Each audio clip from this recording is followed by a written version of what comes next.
Y eso a todos mis hermanos, bueno, que presento el resumen de la clase de teología del pasado martes, y de esa manera habíamos hablado sobre el profeta Malaquías, que básicamente profetizó para la época de Nehemías, y de esa manera fue muy contemporáneo con Nehemías, con Esdras, dando alusión como tal a la construcción de los muros de Jerusalén, también el templo, motivando al pueblo para que de esa forma fuesen fieles en ese aspecto de construcción de los muros y del templo. Lamentablemente el pueblo había caído, digamos, en un escepticismo. Las personas estaban un poco renuentes a la palabra de Dios y de esa manera no había como que esa esperanza en ese futuro glorioso que Dios traería para Israel. Pero Malaquías está mencionando aquí como tal también a ese sol de justicia, está mostrando esa luz en medio de la oscuridad que estaba pasando Israel y que había una esperanza a través de Jesucristo, que iba a venir para salvar como tal al pueblo judío y también a la humanidad. Entonces, ahí vemos obviamente el mensaje ya implícito del profeta Malaquías para un pueblo que estaba en rebeldía. Y asimismo, terminar ya la profecía bíblica para iniciar posteriormente después ya con el Nuevo Testamento. Resumiremos el tema del libro diciendo que es la única profecía del Antiguo Testamento, la relación de un pueblo rebelde y fracasado, de un remanente fiel y de un Mesías venidero que juzgará y purificará a la nación. Malaquías 3, entonces es un texto muy conocido, trae los diezmos, alfolí, ¿verdad? Y alimento en mi casa. Probadme ahora en esto, dice Jehová de los ejércitos, si no abriré las ventanas de los cielos y derramaré sobre vosotros bendición hasta que sobreabunde. Entonces estamos viendo aquí que el diezmo, obviamente, es una ley, ¿verdad? Una ley espiritual, un mandato que está allí en las Sagradas Escrituras y de esa manera, como cristianos, debemos ser fieles, obviamente, en esa área, en ese aspecto.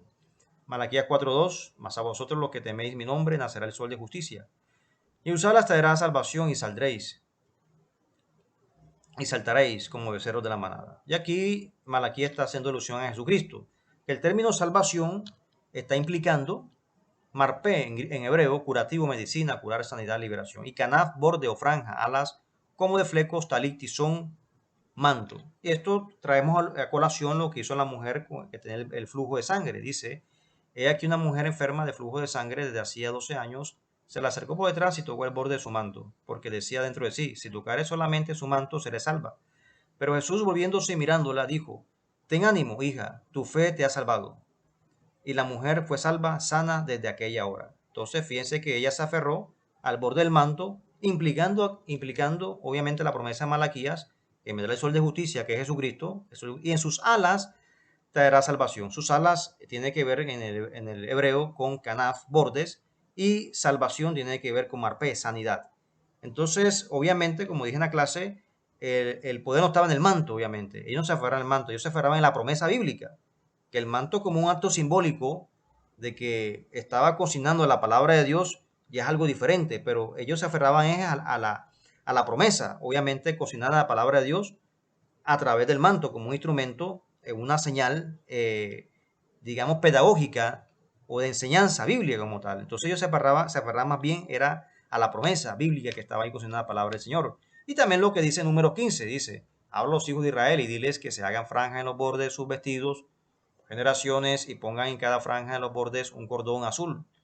Y os servirá de franja, para que cuando lo veáis os acordéis de los mandamientos de Jehová. O sea, que cada vez que miran los bordes del talí, de los mantos de los rabinos, también de aquellos que lo tenían, se acordaban de los mandamientos de Dios, para ponerlos por obra. No miréis vuestro corazón y vuestros ojos, y en pos de los cuales os prodigáis, para que se acuerden y hagan todos los mandamientos y seáis santos a vuestro Dios. Y fíjense que no solamente fue la mujer, también otros, dice Mateo 14:36. Y le rogaban que les dejase tocar a otras personas solamente el borde de su manto, y todos los que lo tocaron quedaron sanos. Ahí lo vemos básicamente allí implícito en esa área. Y de esa manera terminamos con el Nuevo Testamento, que ya estamos iniciando como tal esta temática, introducción al Nuevo Testamento, que básicamente estamos haciendo apenas una introducción. Y de esa manera, para la época de Jesucristo, el templo judío se convirtió en la primera plataforma para predicar el Evangelio. Hechos 5, y todos los días en el templo y por las casas no cesaban de enseñar y predicar a Jesucristo. Las religiones judías de esa época básicamente habían diferentes sectas en la religión judía o diferentes movimientos políticos. Estaban los saduceos, fariseos, herodianos, celotes y también estaban los esenios. Los saduceos, conformados en su mayoría por los sacerdotes, miembros del Sanedrín, Senado, el cual nace siglo III a.C., conformado por 70 sacerdotes, presidido por un sumo sacerdote. Todos eran saduceos. El nombre de este movimiento se hace en honor al sumo sacerdote Sadoc, el cual vivió en la época intertestamentaria en el templo, en el tiempo de la invasión griega, la helenización. Fariseos. Esta secta estaba conformada por rabinos, maestros que enseñaban en las sinagogas. Pedro y Juan nunca predicaron en las sinagogas porque no eran rabinos, solamente predicaban en los alrededores del templo. El apóstol Pablo sí predicó en las sinagogas, por lo que él fue fariseo y de esta forma conservaba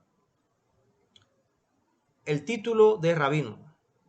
Jesús fue rabí, maestro de maestro. Entonces, ¿por qué Pablo predicaba en la sinagoga? Porque él venía de esa línea de fariseos como tal. Los discípulos Juan y Pedro no predicaban en la sinagoga porque obviamente ellos no eran rabinos, solamente predicaban en el templo.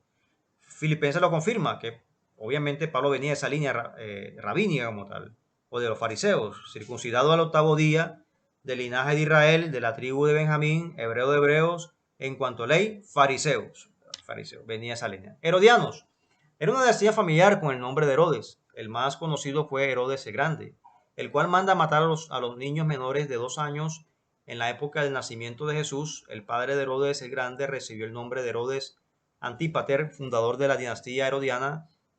Después de la muerte de Herodes el Grande, vino Herodes el Tetrarca, el cual manda a decapitar a Juan el Bautista. Posteriormente vino Herodes Agripa. Este interrogó al apóstol Pablo.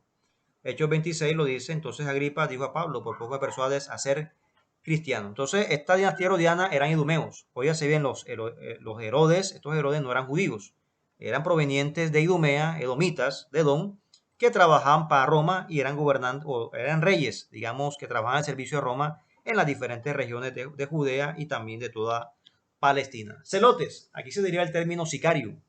La palabra que conocemos nosotros, sicario, hoy en día, ese término viene de celotes, de la Biblia, obviamente. Por lo que ellos usaban un puñal romano llamado sica, y con este artefacto mataban a los soldados romanos. Era un movimiento político y revolucionario. Era como los guerrilleros de esa época. Recordemos que Jesús tenía un discípulo llamado Simón el Celote. Los esenios fue la primera comunidad monástica del pueblo judío. Algunos teólogos dicen que Juan el Bautista perteneció a esta comunidad de los esenios, por lo que Juan comía, ¿verdad?, langostas, vivía apartado del desierto, comía miel silvestre y vestía con piel de camello. Entonces, algunos dicen de que Juan, al parecer, venía de este movimiento de los esenios. Y de esa manera Juan bautizaba obviamente el Jordán, porque el Jordán tiene unas connotaciones proféticas. El río Jordán, una connotación profética escatológica.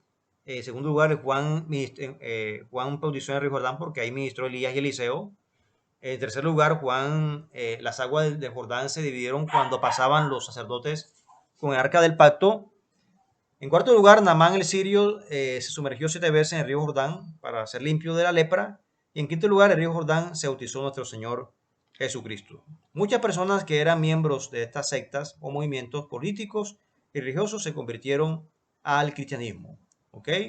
Como dije ahorita, también Jesucristo tuvo un discípulo llamado Simón el Celote, fíjate. Pertenecía a este movimiento, a esta secta, y obviamente se convirtió al mensaje que predicaba nuestro Maestro, el Señor Jesucristo. Y así, muchos ellos llegaron obviamente a los pies de Cristo. Nicodemo, José de Arimatea, que tenían también, Nicodemo era fariseo, también muchos llegaron a los pies del Maestro, conociendo el Evangelio, la palabra del Señor. Otros sí siguieron como tal en sus sectas, pero muchos de estas sectas y movimientos se convirtieron al mensaje de nuestro Señor Jesucristo. Y bien, para la próxima clase, mis hermanos, seguimos investigando sobre Antiguo Testamento, sobre Nuevo Testamento, introducción al Nuevo Testamento, toda la parte histórica, el contexto, para seguir aprendiendo más de esta temática. Que mi Dios Santo les bendiga.